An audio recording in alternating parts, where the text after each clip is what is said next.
Hello बच्चों, कैसे हैं आप सभी। उम्मीद करता हूँ आप सब अच्छे होंगे, पढ़ाई लिखाई कर रहे होंगे। चलिए आज आपके लिए लेके आया हूँ क्लास 10 का पहला चैप्टर वास्तविक संख्याएं। वास्तविक संख्या के अंतर्गत सबसे पहले हम पढ़ेंगे गुणनखंड। गुणनखंड क्या होता है जी, आपके सवालों में ज्यादा यूज होते हैं, इसलिए सबसे पहले हम इन्हीं को जानेंगे क्या होते हैं। शुरू करते हैं कि गुणनखंड क्या होते हैं। गुणनखंड वे संख्याएं होती है जो दी गई संख्या को पूर्णतः पूर्णतः विभाजित कर दे। दी गई संख्या के गुणनखंड कहलाती हैं।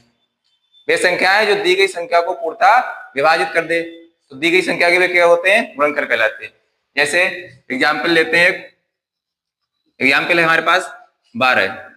तो 12 के गुणनखंड पता करेंगे तो सबसे पहले ये देखेंगे कि ये संख्या किस किस से कट जाएगी या पूर्णतः विभाजित हो जाएगी। तो सबसे पहले ये संख्या आपकी 1 से कटेगी, फिर 2 से कट सकती है, ये 3 से भी कट सकती है, 4 से भी कट सकती है, 6 से भी कट सकती है और स्वयं खुद से भी कट सकती है। तो ये सभी संख्याएं 12 को विभाजित करती हैं, तो ये हमारी संख्या सभी गुणनखंड कहलाएंगी संख्या 12 के। यानी हमारे पास यहाँ पर दी हुई संख्या है 12, तो 12 के गुणनखंड हो रहे हैं 1, 2, 3, 4, 6 और 12। ये सभी संख्या हमारी दी गई संख्या के गुणनखंड है। ठीक है, इसी प्रकार एक दूसरा ले लेते हैं।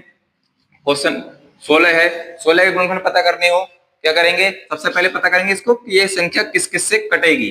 तो ये संख्या आपकी 1 से भी कटेगी, ये संख्या आपकी 2 से भी कटेगी, ये संख्या आपकी 4 से भी कटेगी, ये संख्या आपकी 8 से भी कटेगी और ये संख्या आपकी खुद 16 से भी कट जाएगी। तो ये सभी संख्याएं आपकी, ये सभी संख्याएं जो दी गई संख्या को पूर्णतः विभाजित कर रही हैं। तो ये सब संख्याएं 16 की गुणनखंड है, ये सभी संख्याएं 12 की गुणनखंड कहलाएंगी। तो आपके 12 के जो गुणनखंड है वो हम यहाँ लिख देते हैं कि 12 के गुणनखंड आपको प्राप्त हो रहे हैं। 1 हो रहा है, 2 हो रहा है, 3 भी है, 4 भी है, 6 भी है, 12 भी है। इधर 16 के जो गुणनखंड है वो आपके 1, 2, 4, 8 और 16। तो ये आपके गुणनखंड हो रहे हैं, ये 16 के हैं और ये आपके 12 के हैं। इसका आप स्क्रीनशॉट ले लीजिए। चलिए शुरू करते हैं। अगला हेडिंग है हमारा भाज्य संख्याएं। भाज्य संख्या क्या होती है, वे संख्याएं जिनके गुणनखंड 2 से अधिक हो। वे संख्याएं जिनके गुणनखंड 2 से अधिक हो क्या कहलाती हैं, भाज्य संख्याएं। यानी ऐसी कोई संख्या जिसके गुणनखंड करते टाइम 2 से अधिक आ रहे हैं तो वो संख्या हमारी बन जाएगी भाज्य संख्या। जैसे कि एग्जाम्पल में लेते हैं, चलिए सबसे पहले बता देता हूँ भाज्य संख्या कौन कौन सी होती है। यहाँ पे लिख लीजिए आप।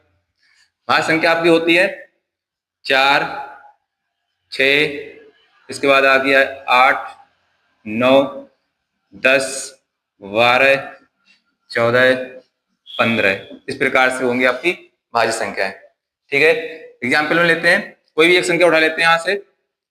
जैसे हमने 14 ले ली, तो 14 का पता करेंगे कि ये कैसी संख्या है, इसे कितने गुणनखंड हो सकते हैं संभव। इसका एक गुणनखंड सबसे पहले ये 2 से कट जाएगी, फिर ये आपकी 7 से कट जाएगी और ये खुद 14 से भी कट जाएगी। तो ये संख्या आपकी जो है तो भाज्य संख्या आती है। कौन सी है, भाज्य संख्या। क्यों, क्योंकि इसके जो गुणनखंड हो रहे हैं वो क्या है, 2 से अधिक है। 2 से अधिक यानी ऐसी संख्या जिसके गुणनखंड 2 से ज्यादा आ जाए तो हमारी भाज्य संख्या कहलाएगी। इसके बाद हम शुरू करेंगे अभाज्य संख्या। अभाज्य संख्याएं।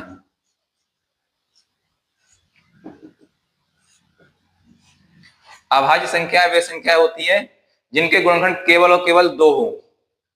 जिनके गुणनखंड केवल 2 हो।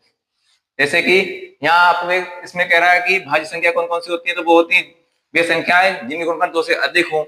अभाज्य संख्या वे होती है जिसके गुणनखंड केवल और केवल 2 ही प्राप्त हो। कौन कौन से, तो वो संख्या होती है स्वयं खुद, स्वयं संख्या तथा स्वयं संख्या हो जाएगी तथा संख्या 1 हो जाएगी आपकी। 1 संख्या 1 स्वयं संख्या और 1। तो ऐसी संख्या हमारी क्या कहलाएगी, अभाज्य संख्या। अभाज्य संख्या के लिए एग्जाम्पल ले लेते हैं। जैसे कि इसमें आ जाएगी आपकी, लिख देता हूं कौन कौन सी होती है पहले, फिर समझाता हूं। सबसे पहले आएगी आपकी 2, फिर 3, फिर आ जाएगी 5, फिर 7, फिर 11, फिर आ जाएगा 13, फिर आ जाएगा आपका 17, फिर 19। तो ये सभी संख्याएं आपकी अभाज्य संख्या कहलाती हैं। ठीक है, 2, 3, 5, 7, 11, 13, 17, 19 ये सभी आपकी अभाज्य संख्याएं। इसमें से किसी भी संख्या को उठा सकते हैं। जैसे ले लें 13, तो 13 के जो गुणनखंड होंगे वो 1 होगा और एक आपका खुद 13 होगा। इसके अलावा ये किसी और से नहीं कटेगी। तो इसके केवल और केवल 2 ही गुणनखंड प्राप्त हो रहे हैं, एक 13 और एक 1। इस कारण ये संख्या हमारी जो है वो क्या कहलाएगी? अभाज्य संख्या। ठीक है, यहां से एक आपका क्वेश्चन बनता है कि सबसे छोटी सम अभाज्य संख्या कौन सी होती है? सबसे छोटी सम अभाज्य संख्या, तो सबसे छोटी सम अभाज्य संख्या जो होती है वो होती है आपकी 2। इसको मैं लिख देता हूं कहीं पे नोट पे, जब तक आप इसका स्क्रीनशॉट ले लीजिए। चलिए शुरू करते हैं। जैसे मैंने बताया था कि अभाज्य संख्याएं, तो वो आपकी थी, ऐसा करिए आप परिभाषा में बोल देता हूं, लिखते टाइम बहुत समय बर्बाद होता है, हो जाता है आपका। चलिए इसके आपके परिभाषा खुद लिख लीजिए कि वे संख्याएं जिनके गुणनखंड केवल और केवल 2 हो, ऐसी संख्याएं जिनके गुणनखंड केवल और केवल 2 हो हमारी अभाज्य संख्याएं कहलाती हैं। कौन कौन सी होती हैं मूल्य मैं लिख देता हूं दोबारा से, 2, 3, 5, 7, 11, 13 आदि। अब यहां से एक नोट्स बनता है जो आपके एग्जाम में एमसीक्यू में बहुत पूछा जाता है कि सबसे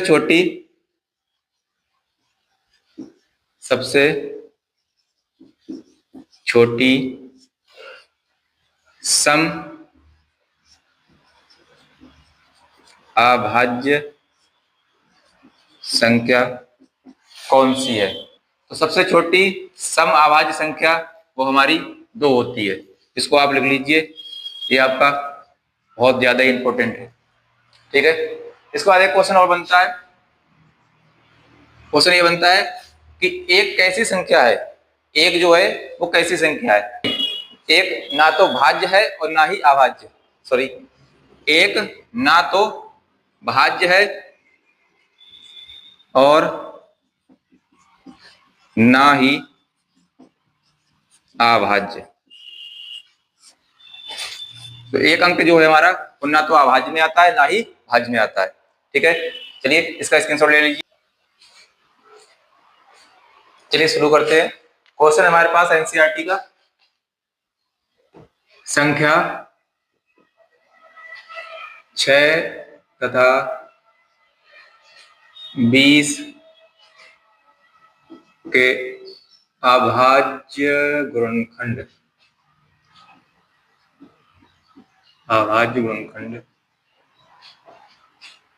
विधि से HCF तथा LCM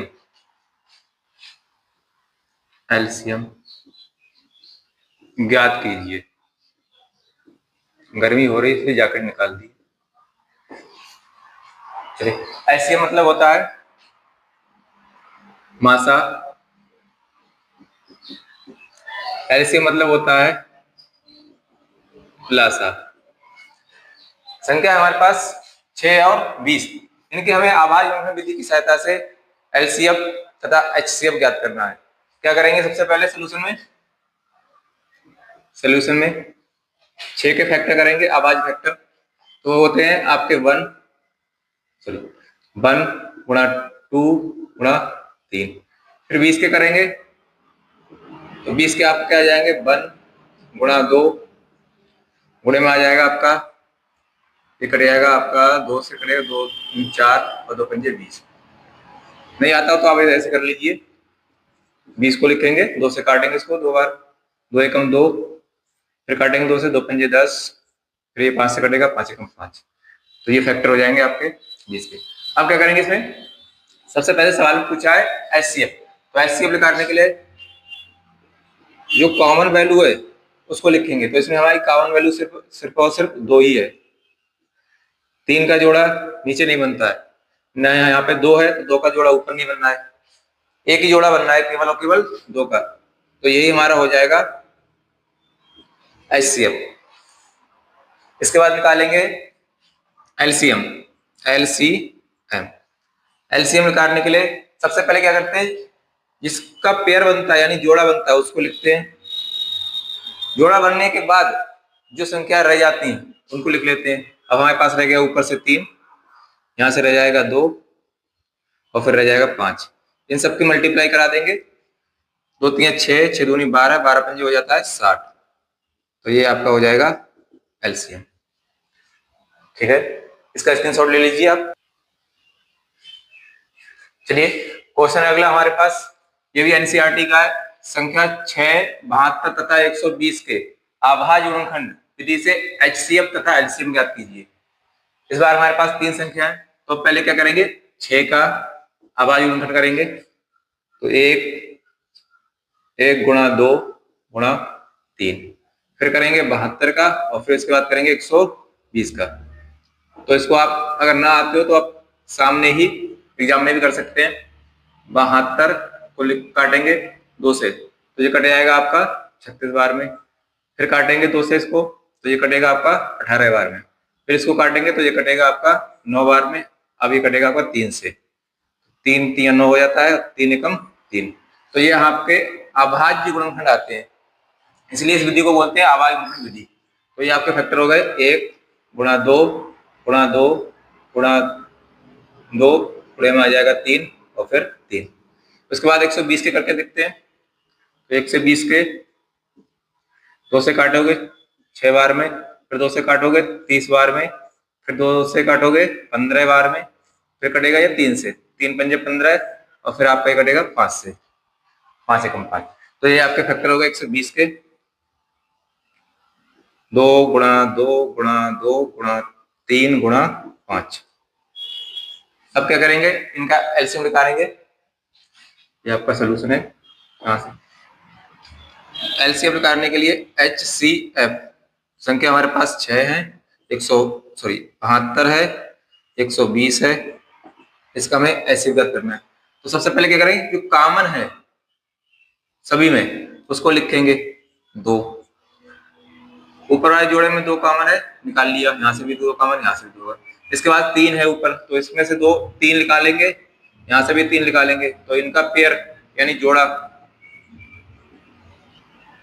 जो कॉमन होता है केवल उसी को लिखते हैं एचसीएफ में। तो हमारे पास कॉमन केवल 2 ही है, तीनों में, तीनों संख्याओं में केवल 2 ही कॉमन है और इधर से केवल 3 ही कॉमन है, तो 3 को लिख लिया। इनकी मल्टीप्लाई करा देंगे, यही आपका एचसीएफ हो जाएगा। फिर क्या करेंगे, एलसीएम में एलसीएम निकालने के लिए इन संख्याओं का 6, 72 और 120 का जो कॉमन है उसको लिखेंगे। इधर से 3 कॉमन है। फिर क्या करेंगे, अगर 3 संख्या दे रखी है तो इन 2 संख्याओं में भी कॉमन ढूंढते हैं। तो इसमें 2 कॉमन है, इसको भी लिखेंगे, इसमें भी 2 कॉमन है, इसको भी लिख लेंगे। इसके अलावा कोई कॉमन नहीं है। ये जोड़ा आपका पहले ही आ चुका है ये। अब क्या करेंगे, कॉमन लेने के बाद जो संख्या बचेगी उसको लिखेंगे। तो हमारे पास बची है यहाँ से 3 और यहाँ से बचा है आपका 5। इन सबकी मल्टीप्लाई करा देंगे, 360। ठीक है, अब आप इसका स्क्रीनशॉट ले सकते हैं। क्वेश्चन है हमारे पास, यदि HCF 120 और 225 दो संख्या दे रखी, इनका HCF कितना है 15 है। तो 120 और 225 इन्हीं दोनों संख्याओं का क्या निकालना है, हमें एलसीएम ज्ञात करना है। तो इसके लिए एक फार्मूला होता है, उसे आप नोट कर लीजिए। इस प्रकार के सवालों में वही लगता है अधिकतर। फार्मूला होता है वो आपका पहली संख्या गुणा दूसरी संख्या बराबर, पहली संख्या गुणा दूसरी संख्या बराबर मासा गुणा लासा।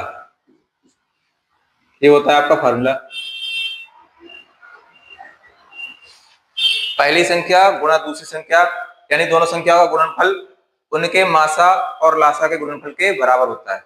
इसी की सहायता से आज हम सवाल करेंगे। तो हमारे पास 2 संख्या है, पहली संख्या है हमारे पास 120 दूसरी संख्या हमारे पास 225, इन दोनों का गुणनफल। मासा, दोनों संख्याओं का मासा दे रखा है 15 गुणा लासा हमसे ज्ञात करवा रहा है, लासा मतलब एलसीएम, तो उसको लासा ही लिख लेते हैं अभी, लासा। इसकी वैल्यू निकालेंगे तो 15 चले जाएंगे उस पर भाग में, तो आ जाएगा लासा बराबर 120 225 बटे में 15, 15 अट्ठे 120, इनकी आपस में गुणा कराएंगे तो 5 5 अट्ठे 40 हो जाता है, यहाँ से लगेगा आप 4, 8 दूनी 16 4 20, यहाँ से लगेगा 2, 8 दूनी 16 और 2 18 हो जाएगा, तो इसका आपका लासा आ जाएगा 1800। ठीक है, अगर इस प्रकार का कोई सवाल आपको एग्जाम में मिल जाए तो आप क्या करेंगे, उसमें यही फार्मूला यूज करेंगे, पहली संख्या तथा दूसरी संख्या का गुणनफल उनके मासा और लासा के बराबर होता है। ठीक है, यहाँ हमारे जो ब्रैकेट में होती है ये संख्याएं होती है, जो पहली संख्या होती है और दूसरी वाली दूसरी संख्या होती है, दोनों संख्या दोनों जगह सेम ही होंगी। ठीक है, लासा और मासा का गुणनफल उनकी पहली संख्या और दूसरी संख्या के गुणनफल के बराबर होता है। इसका आप स्क्रीनशॉट ले लीजिए। चलिए शुरू करते हैं। अगले प्रकार के क्वेश्चन हमें करने के लिए पहले कुछ समझना होगा कि परमेय संख्याएं किसे कहते हैं और अपरमेय संख्याएं किसे कहते हैं। तो चलिए जानते हैं कि परमेय संख्या क्या होती है। वे संख्याएं जिन्हें P अपॉन Q के रूप में लिखा जा सके, जहां Q नॉट इक्वल टू 0, अर्थात Q की वैल्यू जो है वो 0 के बराबर नहीं होनी चाहिए, अन्यथा इस पूरी भिन्न का मान अनंत हो जाएगा, अनंत हो जाएगा। तो ऐसी संख्या जिन्हें P अपॉन Q के रूप में लिखा जा सके हमारी परमेय संख्या कहलाती हैं। जैसे 2 है, 4 है, रूट 4। रूट 4 का मतलब क्या है कि रूट के अंदर कोई ऐसी संख्या है जिसका वर्गमूल हम ज्ञात कर सकते हैं, तो इसका वर्गमूल होता है 2, इसका वर्गमूल होता है 4, इसका वर्गमूल होता है 5, तो ये संख्याएं भी हमारी क्या है, परमेय संख्या है। ठीक है, अच्छा और क्या होती है इस प्रकार की संख्या, जिन्हें अंश और हर के रूप में लिख सकते हैं, 1/2, 3/2 और भी होंगी ऐसी, तो ये सब संख्या हमारी क्या कहलाती है, परमेय संख्या है। कुछ संख्या माइनस में भी होती है, -1/2, -3, इस प्रकार से भी मिल सकती है। ठीक है, तो ये संख्या हमारी सब आपको परमेय संख्याएं कहलाती हैं, परमेय संख्या जिन्हें P बटा Q के रूप में लिखा जा सके। चलिए इसके नीचे एक आप नोट डाल लीजिए जो आपके सवालों में बहुत ज्यादा यूज होगा। वो क्या है कि जो परमेय संख्याएं हैं, परमेय संख्याएं उसमें जो P व जो Q यूज कर रहे हैं हम अंश और हर को, वो क्या होना चाहिए, पूर्णांक होने चाहिए। क्या, पूर्णांक। ठीक है, साथ में ही P व Q के सह अभाज्य गुणनखंड, गुणनखंड कितना होना चाहिए, केवल और केवल 1, यानी कि P और Q के सह अभाज्य गुणनखंड को कहते हैं जिसमें केवल और केवल एक ही कॉमन हो, और वो कितना हो, केवल 1। या फिर इसको ऐसे भी बोल सकते हैं, P व Q का HCF केवल और केवल 1 हो। यदि किसी संख्याओं के P और Q के HCF 1 से अधिक आ रहे हैं तो वो परमेय संख्याएं नहीं होंगी, वो आपकी अपरमेय संख्या होंगी। यदि किसी संख्या के P और Q का HCF जो है वो कितना आ रहा है, 1, या P और Q का सह अभाज्य गुणनखंड कितना आ रहा है, 1, तो वो संख्या हमारी कहलाएगी परमेय संख्या। ठीक है, इसके बाद हम पढ़ेंगे अपरमेय संख्या के बारे में। अपरमेय संख्या क्या होती है, अपरमेय संख्याएं,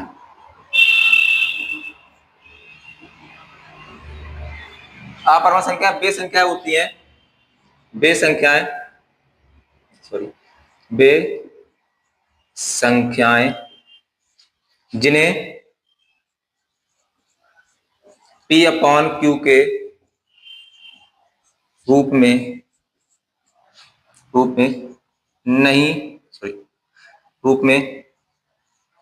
नहीं व्यक्त कर सकते। ऐसी संख्या जिन्हें P अपॉन Q के रूप में व्यक्त नहीं कर सकते। वे हमारी अपरमय संख्याएं कहलाती हैं। जैसे कि एग्जाम्पल में लेते हैं, आपको बताते हैं, √2 है या √3 है जो आपके अभी सवालों में आएंगी, √5 है, √7 है, और चिन्ह होते हैं कुछ जैसे कि पाई और एक होता है ई, स्मॉल ई। पाई और स्मॉल ई ये आपके क्या है, अपरमय संख्याएं। ऐसी संख्याएं जो चिन्ह के रूप में हो वो भी हमारी क्या होती है, अपरमय संख्याएं, या जिनका हम वर्गमूल ज्ञात नहीं कर सकते वो होती हमारी अपरमय संख्याएं। ठीक है, चलिए क्वेश्चन है हमारे पास कि सिद्ध कीजिए √2 एक अपरमय संख्या है। बहुत ही ज्यादा इंपॉर्टेंट क्वेश्चन है क्योंकि हर एग्जाम में ये पूछा जाता है, आपके यूपी बोर्ड के हर साल आता है ये। इस प्रकार के क्वेश्चन आपके हर एग्जाम में मिल जाते हैं। क्वेश्चन कह रहा है कि सिद्ध कीजिए कि √2 एक अपरमय संख्या है। क्या करेंगे, सबसे पहले मान लेते हैं कि जो है √2 एक परम संख्या मान के चलते हैं। क्या करेंगे, सबसे पहले इसको माना करके लिख लेते हैं, माना √2 एक परिमेय संख्या है। यदि √2 एक परिमेय संख्या है तो ये आपकी P अपॉन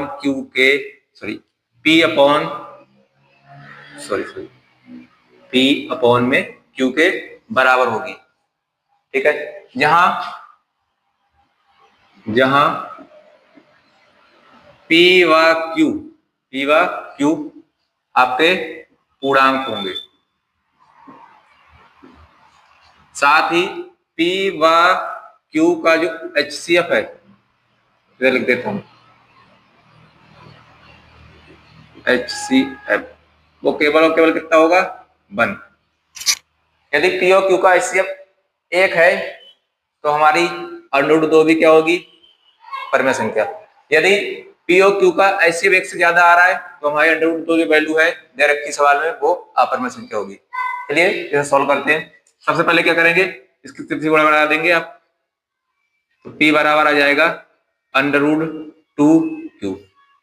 फिर करेंगे इसके दोनों तरफ वर्ग, दोनों तरफ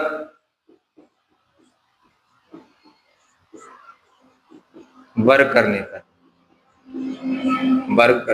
पर इसका वर्ग हो जाएगा आपका P²। इधर वर्ग करेंगे तो वर्ग से इंटू होल स्क्वायर हो जाएगा, तो P² बराबर इसका स्क्वायर हट जाएगा तो Q पे आ जाएगा Q²। ठीक है, यहाँ हम देख रहे हैं जो P² है वो आपका 2 से विभाज्य है, क्योंकि P² 2 से विभाज्य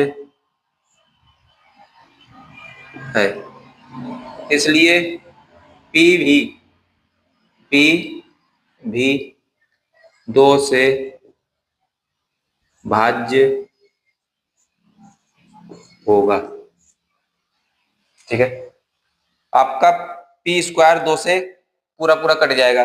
जैसे कि मैं बताऊंगा आपको एग्जाम्पल में, मेरे पास कोई राशि है जैसे 5, ये 25 किसका वर्गमूल होता है, वर्ग होता है, सॉरी 5 का वर्ग। अगर ये राशि 5 से कट रही है तो आपके 5 भी जिसका ये वर्ग है वो भी क्या होगा, 5 से कट जाएगा, 5 एकम 5 बार, इधर कट जाएगा 5 25 बार में। ठीक है, तो जो संख्या आपकी 5 से कट रही है उसका वर्ग क्या होगा, वो भी 5 से कटता होगा। अगर P आपका 2 से कट रहा है तो P का वर्ग भी 2 से कटता होगा।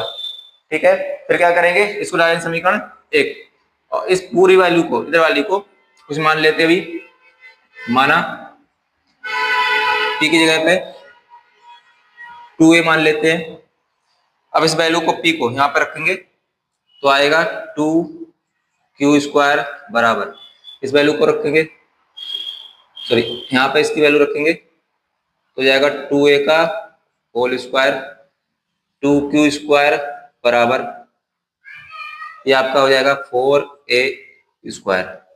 ये वैल्यू कट रही है आपकी 2 से, इसको यहाँ सॉल्व कर लेते हैं। इसको रब कर देते हैं।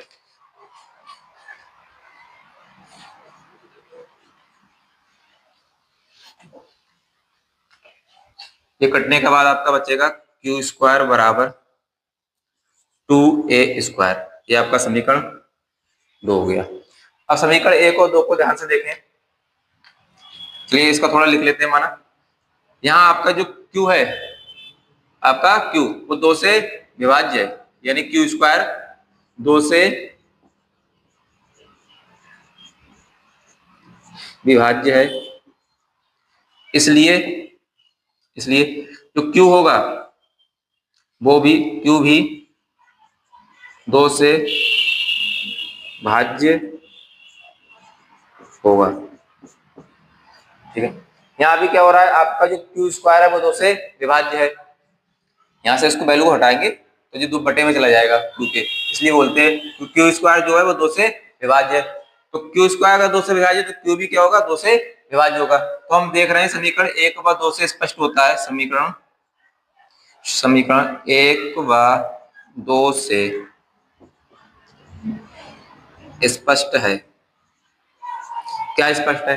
शुरुआत में हमने माना है अगर P और Q हमारी परमेय संख्या है तो √2 भी क्या होगी, परमेय संख्या। क्योंकि मैं शुरुआत में मान रखा है कि √2 क्या है, परमेय संख्या जो P/Q के बराबर होगी। अगर √2 P/Q के बराबर है तो P/Q का जो HCF है वो कितना होना चाहिए, 1। तो यहाँ HCF जो है हमारा वो 1 से ज्यादा आ रहा है। ये P का एक HCF है 2, ये Q का एक HCF है 2, यानी गुणनखंड कितने आ रहे हैं, P और Q के 2 से ज्यादा आ रहे हैं। आने कितने चाहिए थे, केवल और केवल 1। तो यहाँ 2 से ज्यादा गुणनखंड आ रहे हैं, जिसका हमारी √2 क्या हो जाएगी, एक अपरमेय संख्या। P/Q के HCF 1 से ज्यादा प्राप्त हो रहे हैं। तो समीकरण 1 व 2 से स्पष्ट है कि P व Q के गुणनखंड 1 से, या ऐसे लिखिए P व Q के गुणनखंड 2 प्राप्त होता है, 2 प्राप्त होता है। इसलिए √2 एक अपरिमेय संख्या है। किताब में लिखा होता है कि जो हमारे द्वारा मानी गई अवधारणा उसका विरोधाभास उत्पन्न हो रहा है। क्यों हो रहा है? क्योंकि हमने जो माना है कि वो P और जो Q है वो एक परमेय संख्या है। तो परमेय संख्या के जो गुणनखंड होंगे, HCF होगा, वो कितना होगा, 1। और यहाँ हमारा HCF कितना आ रहा है, 1 से ज्यादा आ रहा है, 1 2 आ रहा है, इस P का भी 2 आ रहा है। ठीक है, चलिए आप इसका स्क्रीनशॉट ले लीजिए। इस प्रकार के जितने भी सवाल होंगे आपके वो ऐसे ही होंगे, पूरा मेथड यही रहेगा आपका। जैसे कि मैं बता दूं, जैसे आप करेंगे एग्जाम्पल में √2 आप कर चुके हैं, इसके बाद पूछा जाता है √3 अपरमेय संख्या है, √5 अपरमेय संख्या है, √7 अपरमेय संख्या है। तो ये आपकी सभी अपरमेय संख्या है। इनको आपको सिद्ध करना हो कि दी गई संख्या है, सिद्ध कीजिए कि दी गई संख्या आपकी अपरमेय संख्या है। तो पूरा मेथड यही रहेगा आपका। केवल जिस राशि को आपको ज्ञात करना है, जैसे अभी मैंने 2 को ज्ञात किया था कि 2 क्या है, एक अपरमेय संख्या है। ठीक है, तो इसी प्रकार से हम जब करेंगे 3 को ज्ञात, तो केवल यहाँ पे आपका 3 आएगा, पूरा 3 रहेगा, यहाँ भी 3 रहेगा, यहाँ भी 3 रहेगा, यहाँ भी आपका 3 ही गुणनखंड आएगा। यहाँ भी आपका 3 से विभाज्य होगा, ये भी आपका 3 आएगा, ये भी आपका पूरा का पूरा सेम रहेगा। पूरा प्रोसेस आपका यही है। तो केवल अंक बदल जाएगा। इसलिए मैं कहता हूँ केवल एक ही क्वेश्चन कराता हूँ मैं, और पूरा प्रोसेस यही रहता है सभी क्वेश्चन के लिए, √2 वालों के लिए, 2 √3 वालों के लिए। तो एक का प्रोसेस आप याद कर लीजिए, उसी के आधार पर आप इस प्रकार के सभी सवाल कर सकते हैं। ठीक है, चलिए नेक्स्ट क्वेश्चन है हमारे पास। दर्शाइए कि 5 - √3 एक अपरमेय संख्या है। 5 - √3 एक अपरमेय संख्या है। इसको हमें दर्शाना है कि ये कैसी है, अपरमेय संख्या। सबसे पहले क्या करेंगे, इसको मान लेते हैं सोल्यूशन में, इसको मान के भी चलते हैं कैसी है, परमेय संख्या मान के चलते हैं। ठीक है, माना 5 - √3 एक परिमेय संख्या। यदि ये परिमेय संख्या है तो इसकी वैल्यू 5√3 P/Q के बराबर होगी। यहाँ P और Q, P व Q आपके पूर्णांक होंगे और P व Q का HCF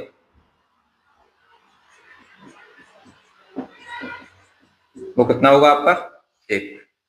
चलिए इसे सोल्व करते हैं। क्या करेंगे, सबसे पहले 5 को उठा के इस पर लाएंगे, या ऐसा कर लेते हैं रूट ले आते हैं इसका तो प्लस हो जाएगा, तो ये 5 माइनस P/Q बराबर √3 हो जाएगा, या फिर √3 बराबर 5 माइनस P/Q। समीकरण 1। देखिए P/Q जो है वो आपके पूर्णांक है, साथ में 5 भी क्या है आपका एक पूर्णांक है। तो पूर्णांक में से जब भी कोई पूर्णांक घटाते हैं तो एक परिमेय संख्या आती है। क्या आती है? परिमेय संख्या। 5 माइनस P/Q एक परिमेय संख्या है, क्योंकि हम जानते भी हैं कि √3 क्या है, हमारी अपरिमेय संख्या है। तो यहां हम लिखेंगे चूंकि P/Q व 5 क्या है, पूर्णांक है, पूर्णांक है। P/Q पूर्णांक है, √3 जिस कारण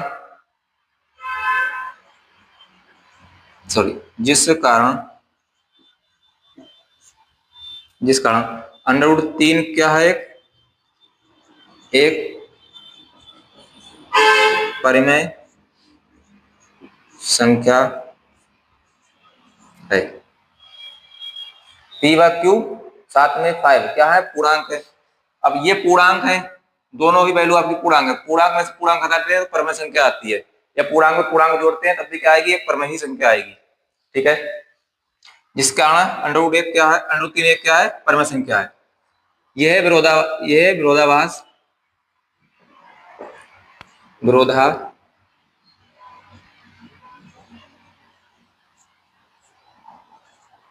हमारे द्वारा मानी गई अवधारणा के कारण उत्पन्न हुआ है। अतः 5 माइनस √3 एक अपरिमेय संख्या है। तो इस प्रकार के आपके जितने भी सवाल होंगे वो आप इस प्रोसेस के द्वारा कर सकते हैं। चलिए आज इस लेक्चर में इतना ही रखते हैं, फिर आपको मिलते हैं नेक्स्ट वीडियो में कुछ नए टॉपिक के और नए चैप्टर के साथ।